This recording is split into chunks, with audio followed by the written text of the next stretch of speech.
naman. Ben. Masahan na ako. Based on my own understanding, the post is very meaningful. Kung sasabihin mo kung sino ang iyong mga kaibigan, mahuhulaan kung sino ang talaga o ano ang iyong personalidad. Kapag ang iyong mga kaibigan ay hindi masyadong mabuti ang mga personalidad, it also tells that you are like that. You're a person that is rude and will do bad things that will affect something bad. But if you will deny, the question is, why would you be friends with them on the first place when you know that they would have a bad influence on you? So, makaingon siya mga vibe mo sa parihas ng personality niya. And if your friends are good and has a great personality, it also tells that you are also like that. Kaya if you tell who your friends are, masasabi kung sino at anong klase tao ka base sa mga kaibigang iyong isinabi. Okay, very good. Joa, how about Joper? Ayaw masama, pero ayaw masama. Sabi sa Ah, Sa likod na, mawayaw dyan masama. sige, balik sa lingkuranan.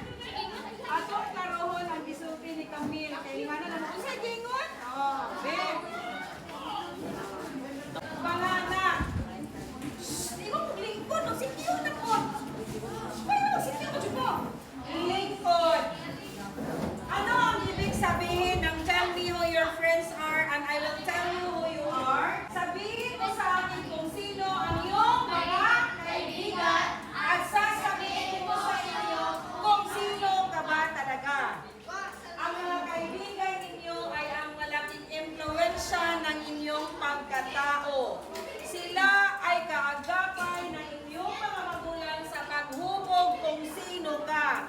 Kung sakaling ang inyong mga kaibigan ay hindi mga mabubuting tao, mai-impluensyahan ka. Sa sinabi ninyo na sila ang inyong mga kaibigan, malalaman ko kung sino ka. Halimbawa, your circle of friends are, sama to sila, bad. Na ikaw ay magiging katulad nila.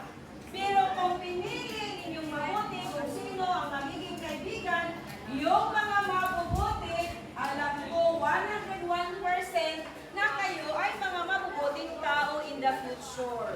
Again, kasama sila sa paghubog ng inyong pagkatao. Gets ba? Yes!